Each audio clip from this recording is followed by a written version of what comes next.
Blessings to everyone. Welcome to the new Just Us Speaks podcast from Just Leadership. I'm your co-host, Lester Young. And I am your co-host, Hakeem Crampton.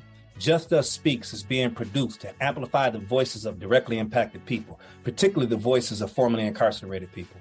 Just Leadership was founded on the principles that those who are closest to the problem are closest to the solution, but too often further from the resources and power to affect positive change. So on this first season of Just Us Speaks podcast, we're interviewing leaders from the most recent 2022 cohort of Just Leadership USA's Leading with Conviction leadership training program. Today, we're talking with Tony McCright. Tony is the City Justice Reform Fellow at the National League of Cities, where he works with the Institute for Just Youth, Education and Families to implement restorative young adult criminal justice policies at the municipal level. And prior to that, Tony supported research and marketing projects for change-making organizations across the education and criminal justice space at Whiteboard Advisors and Free Cap Financial. In addition to his work for other organizations, he has successfully launched multiple entrepreneurial ventures. His current venture, a social impact real estate investment company, BLTN, collective properties, inform, organize, and provide opportunities for residents of his hometown in the Hampton Road, VA, area to invest in their own neighborhoods. So while incarcerated, Tony volunteered to be one of the first mentors on the Young Men Emerging Unit, which was designed to provide specialized programming for men 18 to 25 years old. Upon release from prison, he got accepted into Georgetown University Pivot Reentry Program. His ultimate goal is to expand the opportunity available for returning citizens. Tony, welcome to the Just Us Speaks podcast, my brother. Thank you so much. I am excited to be here. I'm honored to be interviewed by two of my mentors and two of the leaders at Just Leadership USA. Thank you so much. And I just want to comment real quick. I got to update my bio because I'm no longer a fellow. I'm the senior program specialist now at National League.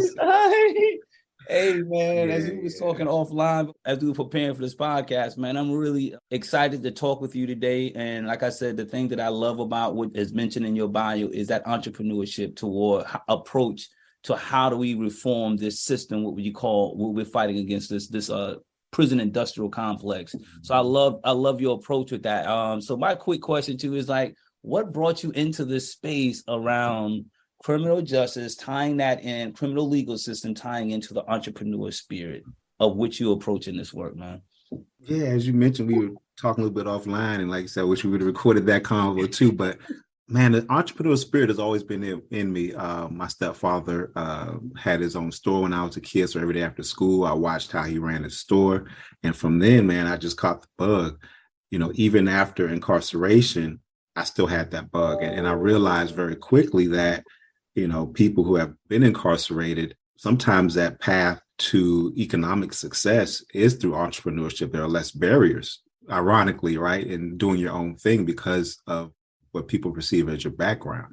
Mm-hmm. And so what just organically happened that, you know, I went back to my community and I saw that people in my community were still being, or at least thought they had, were being shut out of the real estate market and investing and buying homes.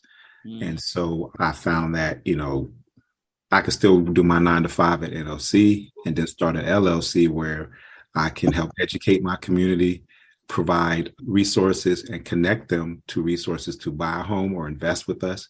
And I realize that education component is very important because, you know, even when we have the resources, sometimes we don't know what to do with them. And so I just tapped back into my entrepreneurial spirit and started that venture. I'm trying to bring affordable homes to some of our communities that are under-resourced or still feeling the ramifications of redlining and other predatory types of tactics that have basically decimated the home ownership rates of people of color. Yeah, go. Now we can talk about, like, I know we got other questions. I can talk about that. Yeah, but I'm just thinking, like, you know, yeah, it's like we all agree, like when you're walking out of prison, man, one of the biggest challenges is housing, right? So we're saying go rent, but no one is like looking at it and say, yo, why not think about ownership? Like, why don't you think about owning a house? It's not complicated. I remember when I bought my first house 2 years out of prison, I didn't have to go through a background check. I just had the money, showed the work history, and I got right into a house, you know, and looking at buying another house So it's not that discriminatory practice when it comes down to buying versus renting. So Hakeem, what you got to say about that, brother? Well, just last evening, I was on a national conference called when I was presenting with the Bureau of Justice Assistance on Department of Justice on this very topic about housing and reentry. And one of the key things that came up in this discussion about that was some of the solutions. How do we really remedy that problem? So, of course, one of the widely known solutions across the country is to expand the partnerships with landlords, right?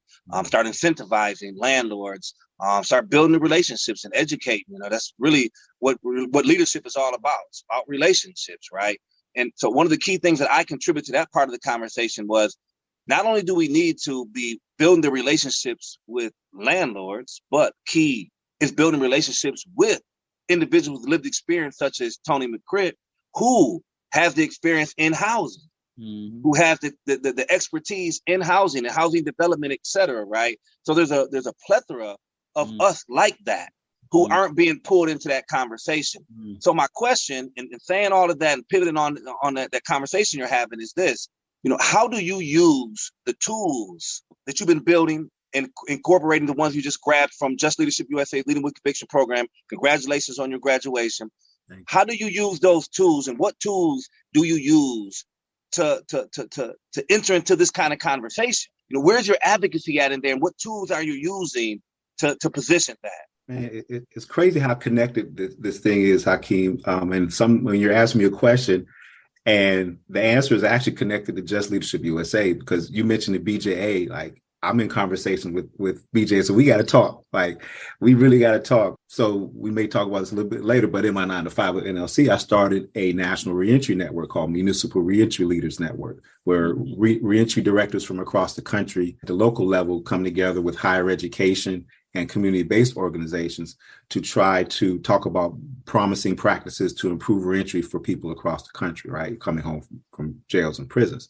Part of that has led me to connecting with, as you mentioned, the Department of Justice and BJA, but also with Housing Urban Development. And so in our first meeting, these leaders from across the country said that when it comes to reentry, housing is the number one issue on their minds and the number one topic at the city level. And so with Just Leadership USA, when I said there's a tie into that, I learned how to network, right?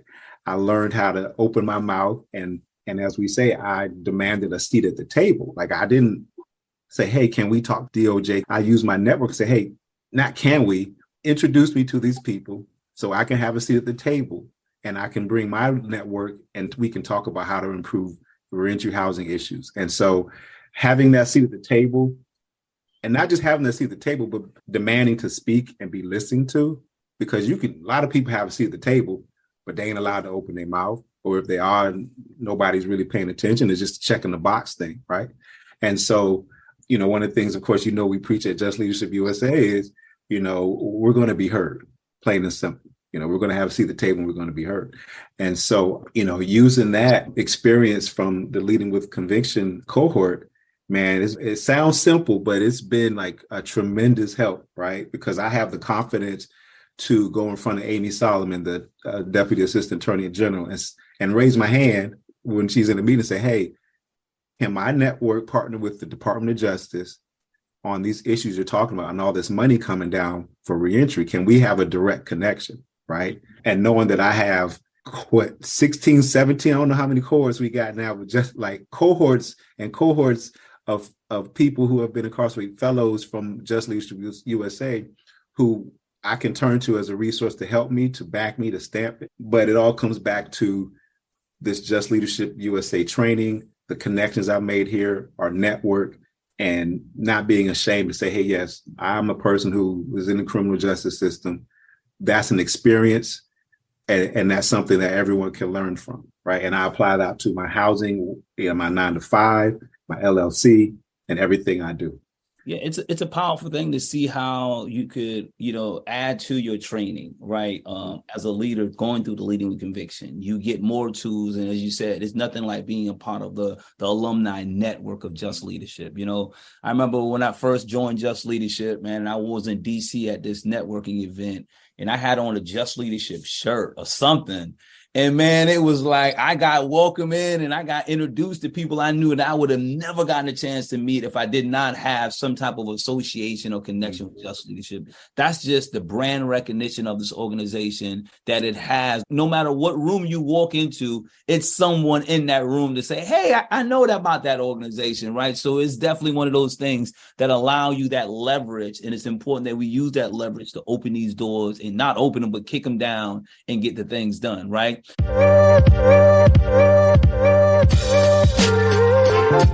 Just Leadership USA amplifies the power of directly impacted people by investing, educating, empowering, and elevating their voices so they have the tools and resources to self-organize and advocate for themselves, their families, and their communities. Together, we build an equitable, fair, and just U.S. To date, over 1,400 leaders in 45 states and in Washington, D.C. are hard at work transforming people and communities who are harmed by mass incarceration. Please partner with us to bend the arc of criminal legal reform by donating to our leadership programs today. Our network of leaders is strong and growing. Together, we're building local power for national impact. Every donation supporting JLUSA and our leaders has a ripple effect across families, communities, and generations. With your support, we can continue working together towards our singular vision of a just, equitable future for all. To learn more, go to jlusa.org/give2023. That's jlusa.org/GIVE2023.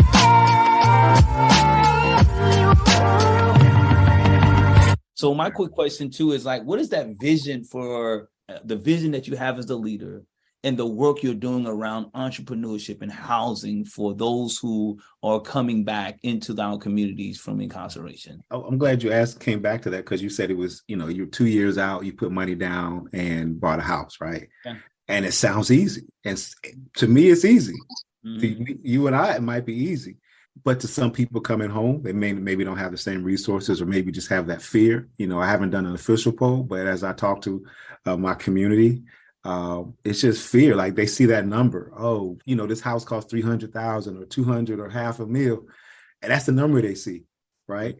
But they haven't been through that home buying education process to know, okay, this is what you got to put down, or you may not have to put down anything, right? Mm-hmm. Or someone coming home, and that was actually my goal when I started. At first, I was like, if I can do it, I know other people coming home, just like you said, can do it too. Mm-hmm. But then there's this mindset, there's mental barriers, there's financial barriers. I want to be a leader, whether it's, it doesn't have to be on a large scale, but in my communities, I'm in 3 different areas now: Hampton Roads, Richmond, and DC area.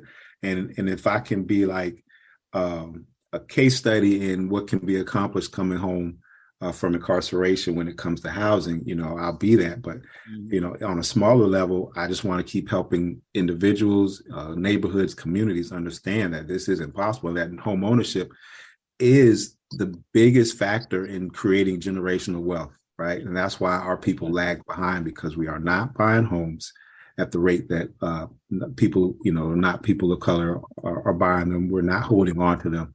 And our neighborhoods are just being, seen as a resource for other people to come in, invest, and take that money out. And that's why Black dollars don't recirculate in our neighborhoods. Mm-hmm. And so that housing issue is so tremendously important. I just want people to realize that, and if we can prioritize that, whether it's someone coming home from incarceration or someone who's lived in the same neighborhood for 30 years and never thought about buying a home, right? Mm-hmm. We have to make sure that they understand that this is tremendously important for our future. I see a lot of brothers, not a lot, but I see a few people that I know that was incarcerated with me, or individuals who have made it known through social media they've been incarcerated, have gotten into real estate and have been successful with real estate by buying homes, flipping homes, a game or something that has been done 20, 30, 40 years, in other communities. But you find younger people who are coming out of incarceration with that entrepreneur spirit, getting out now, buying real estate, flipping real estate, buying houses, dilapidated houses, wholesaling them. All of that stuff was a completely alien thing in our community. And then now to see that in the community, it's powerful. And especially from brothers and sisters who are coming on from prison who learned that and now really executing it at a high level. You know what I'm saying? Like, yo, you could from prison to profit through real estate. It's a powerful thing to see that, man. So I like that vision that you have, man, to continue to execute that, because we need more individuals to educate our community about home ownership, real estate investment, passive income, all of those things that will allow you to continue to build upon that generational wealth, man. Well, you said something earlier. We have the skills, we have the tools when we get incarcerated, because a lot of times we're using our entrepreneur spirit just in a direction that led us down the wrong path, right? I was one of those people. I ran my black market business like a real business, man. I was worried about profit margin, logistics, and cutting costs, networking. So all those things I applied, but it landed me in prison, right? But I do the exact same thing that led me to prison, just down a different road, different mindset. I do the exact same thing. I look at my costs, I look at logistics, I look at profit margins, but it's in this real estate game, right?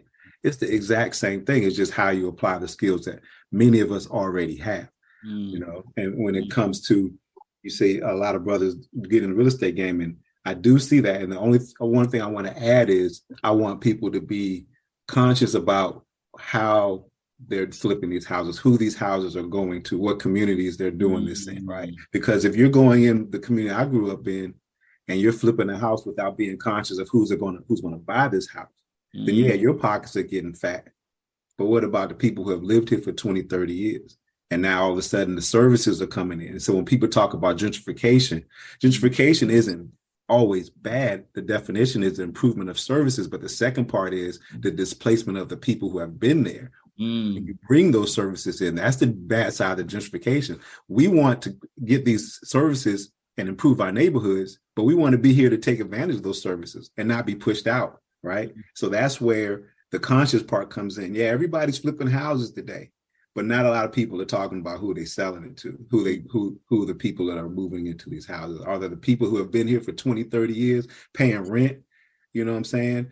Dealing with the trash, dealing with the lack of internet services, with the wires hanging from your house. And now they want to come in and hide the wires and improve internet service. Yeah, that's great. But now you want to raise the rent by 2 times. Houses going up. Now the people who lived here all this time can't afford it. So that's where I want to add like that difference. I hope that our brothers and sisters start taking a little more time to think about that part of the house flipping game. Bring other people along with you. Absolutely. That's the motto. That's what leadership is all about, right? That invest in others' leadership. So, I mean, you got a solid foundation already built. Grab these leadership practices. You've imbued them in yourself and you're practicing them. So what are we going to see in your future in the next 5 or 10 years? What are you really building for the future that we can see in this work that you're doing? Man, that's a great question. And I'm working on that now. My LLC is currently part of a startup incubator at Halcyon in DC, where I'm getting advice, coaching, pro bono lawyers. I'm going to start a nonprofit arm in the next year or so, quicker than 5 to 10 years. So that long-term vision is to get into this definitely full time and use my model of allowing people to invest with us. We also hire from the community, whether it's day workers or minority owned businesses, teaching people how to buy homes, partnering them with, leading them to someone who can help them with getting financial help if they have low credit scores, and then putting them in a position to either buy the house that they've invested in or another house, right? So in 5 to 10 years, I would like this model to be not just local, right? I would like this to be the standard when it comes to community development. And whether it's just plugging in where other businesses have gaps and maybe not use a whole model, but come in and partner with communities across the country, that's where I see myself in 5 to 10 years. And even if it's not under our name, this model being the standard of how to engage the community in true neighborhood development.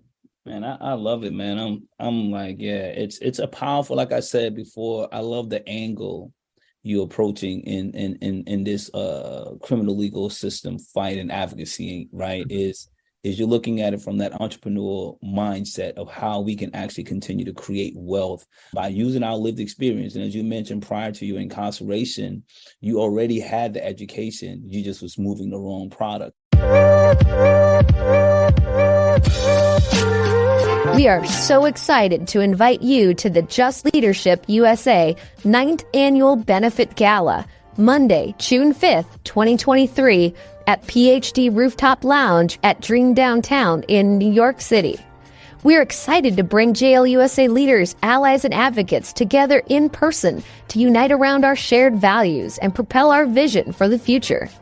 During the last year, we've made significant strides in building our capacity and infrastructure to become the only national systems change movement and policy table led by and for directly impacted people. This coming June, please join us for our first in-person celebration in over 2 years. Learn more at jlusa.org/gala. That's jlusa.org/GALA.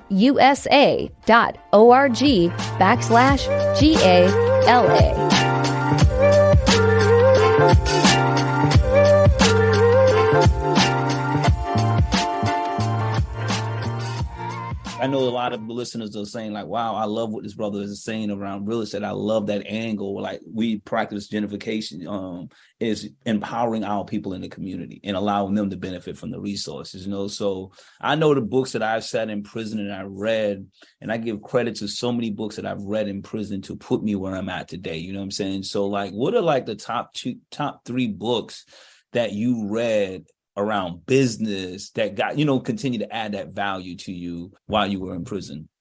Man, one of them that stuck out, as you know, like reading was a respite. It took you to another world outside of prison, even though you were locked up, right? Like you could read a book, you could be anywhere you wanted to be for a couple of hours, right? One was the Economic Hitman, I think it was called. I don't know if you ever heard of that. It was this guy talking about how the economies across the country kind of work together in I'm not going to say a conspiracy aspect, but how they're all connected and how they're built to make sure that the higher ups continue to stay the higher ups, right? There's an Economic Hitman Part 1 and maybe a Part 2. That was one. And then, so many books that I'm ashamed to say, like, I didn't read until I was incarcerated. I should have read, right? Okay. W.E.B. Du Bois. And I went back and reread The Invisible Man.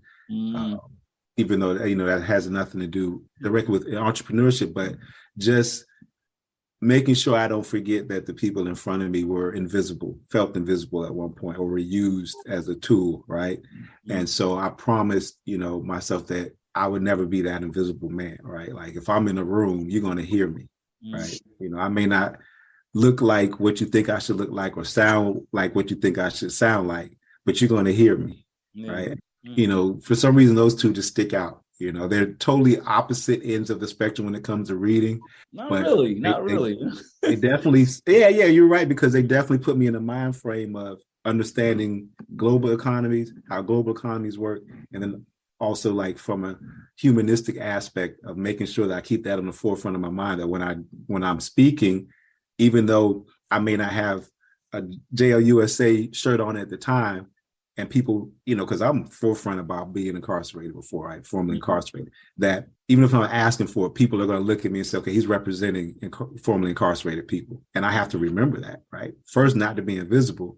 And when I'm on the platform, that I'm representing a lot of people.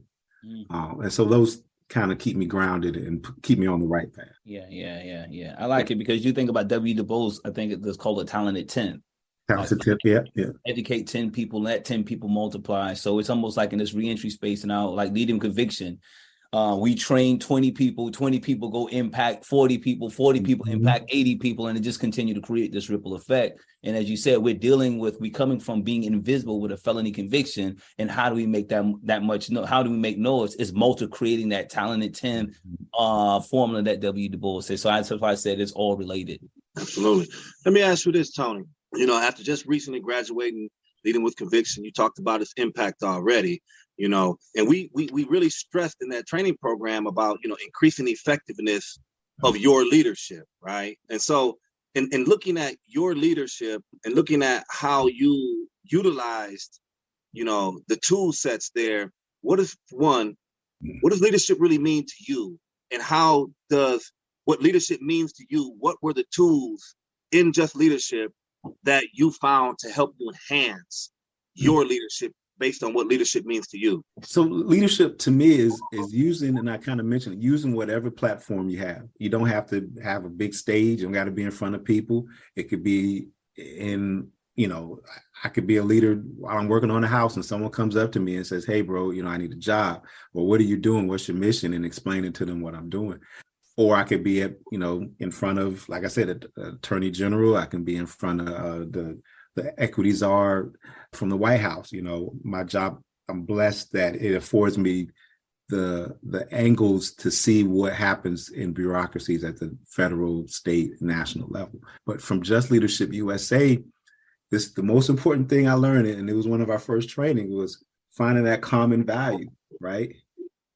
I can go to anybody, I don't care what level you are, and I can do a little bit of research, find out what position that you stand on, and articulate that we may not see how we're going to get there the same way. We may not have the same kind of path on how to get there, but we share a value, right? Like I can find something with anybody I'm speaking to and relate to them. And then I turn a potential enemy into an associate, a connection, a network, maybe not a friend, but someone who no longer sees me as someone who's an enemy. And maybe now we can advocate for each other, or I can at least continue to advocate for my group of people with that person who may be in a position of power. But we call that the VPSA, brother. VPSA, yeah. I remember. It's values-based messaging, right? Communication is a cornerstone of leadership. Man, right? that's it. There it is. I appreciate y'all. Like that was one of the most important things I learned, man, was that finding common value. Because if you walk into a room with someone and you have that mindset that, okay, this person is against me or I'm against that person, you're never going to get what you need out of that meeting, right? You're just going to butt heads. But if you say, okay, housing is the number one issue facing people coming home from incarceration, and that person agrees, they may think that maybe certain funds shouldn't be spent on that right now. And I may think it is, but we already agree that it's an issue that needs to be addressed. And then we can go from there, right? But that's that common value. That's a fact that, like I said, I've surveyed reentry directors from across the country. That's the number one issue. Hakeem, you just spoke on it last night. It's a huge issue. So we already know that that's something we can agree on. And then it comes into navigating and using more of our leadership skills to kind of figure out the nuances and how to reach a common goal. Yeah. As we're getting ready to wrap this podcast up, man, again, we really appreciate you sharing all of the information and the tools you learned throughout Leading Conviction. And also I just wanted to go before I go into this question is around self-care, right? We know that self-care is so important. And on social media yesterday, I saw all of these rest in peace to this guy named Steven. Twitch? Was it Twitch? Boss, right? At the dance. I remember following this guy when I was in prison when they was on this dance show. I love the way he moved, and that's how far to follow him. And then he became a DJ for the Ellen show, and he was just that vibrant person that just everybody was like, yo, I love his TikTok videos. I love how he just exuberated so much joy. But then we heard the sad news that he committed suicide in a hotel, shot himself, right? And so we did bring back into the forefront the conversation around mental health, especially for Black men, formerly incarcerated Black men. That's a real serious thing. So my question is, what are you doing, Tony, in light of preserving and protecting your own mental health through self-care, brother? Lester, man, I was hoping you wouldn't ask me about mental health and self-care, man. Because the first step is admitting it. I'm terrible, right? And the mentality came from being incarcerated and having that no days off mentality, because everything is regimented to keep you. So it's opposite almost incarceration. You have to have that everyday scheduled regimen to make it through the day, or you might go crazy in there, right? Because if something throws you off that schedule, it throws your whole day off, it throws your whole week off, and it may land you in the shoe or something like that, because you want that regiment. You want to work out every day, twice a day. So go to work, come back, shower, read your book. That schedule has to be regimented. And so I remember having a sign on my wall that said NDA, no days off, right? And when Just Leadership USA started and we had to make our vision boards, I put no days off on my vision board, right? Because to me, it was working, making up for lost time, making sure like I never got in a situation where I had to sit and sit on time, right? So to me, coming out, I'm gonna continue that. No days off, no days off. I'm working, 2 jobs, a job, starting an LLC, still volunteering, picking up the kids, doing the father thing. And never in my mind did I think I need to take some time off. I need to practice self-care. I need to go on a vacation. I need to just stop for 20 minutes and meditate, right? And so at the end of our cohort, I took that no days off and put a scenic view, indicating I wanted, I need a vacation. I'm going to take a vacation. And so, my mindset has switched on that because I see how fatigued I got very quickly, how a lot of things fell off by working all the time and not sitting and planning and resting and recharging. I was making mistakes that probably wouldn't have made had I sat, paused, recharged. And so, unfortunately, I don't have an answer that says, oh, yeah, I do this because I'm really not good at it, but I'm a work in progress, right? Meditating more, I've started actually seeing a therapist. I know in our culture, sometimes that's taboo. People don't want to talk about it. I'm talking about, I see a therapist now, right? I have a coach who's more like a therapist, a business coach. We don't even talk about work here. We talk about my mental health. We talk about my vision, my goals. So I've learned to not be ashamed to say, hey, I'm going to talk to somebody. I'm going to get some help, not that I feel like I'm going crazy, but I don't want to go crazy. And so I think like I want to make sure people don't have that stigma that, seeking mental health support is something bad, right? Even my doctor told me the other day, he's been seeing a therapist for years. Like he thought he'd have 2 sessions. He's been going for 5 years now, just because it helps him out. You might not have an issue on that's terribly, important, but having someone who he can confide in and knows that they're helping him and doesn't have like an ulterior motive is something great. And so that's one thing that I've done recently. And then, I hope, as we talked about, I think before we started, like get in a position where I can get everything lined up and just disappear for a couple of days of recharge, right? No computer, no phone, no work, and so on. Sometimes it's okay to, I know, was it Shonda Rhimes? Not Shonda Rhimes, was Stacey Adams was it The Year of Yes? I think that was her book or something like that. But it's okay to say no, because you can't help other people if you're not taking care of yourself. And so that's one thing that I came to realize very quickly. Yeah, empty glass can't pour into another glass. Glass, exactly. Right. So take care of yourself on that. Hakeem? Yeah, absolutely. That was powerful and important segment, Mental health is crucial. And so let me ask you this. During your leadership training with us, I recall you having just, a phenomenal vision. You were able to present your vision board, things like that. And so I'm curious to, for you to share with everyone, what is your motto in life, to tell, take your vision board and put it into words for us without us even seeing it right now. Hey, Hakeem gave me the hardest one we were trying to get at the end. Because my vision board, as you know, it changes, right? But my motto, and man, it's connected to what we talk about all the time is to jump out there and don't be afraid to make mistakes. Like being a leader doesn't mean you're perfect, right? You got to take chances. You got to take risks, the right chances, the right risk. And being a leader sometimes means showing people you're vulnerable and you made a mistake and you got up and you dusted yourself off and you kept it going. And with that, that's my mindset. That's my motto. And at the same time, I want to leave a legacy to my kids, first of all, and let them know, hey, yeah, daddy fell down, man. Like daddy didn't do the right thing, man. But you know better and you saw me get up. And now, I'm showing you, like, mistake isn't an end all. Like we all need second chances, sometimes third chances, sometimes fourth chances.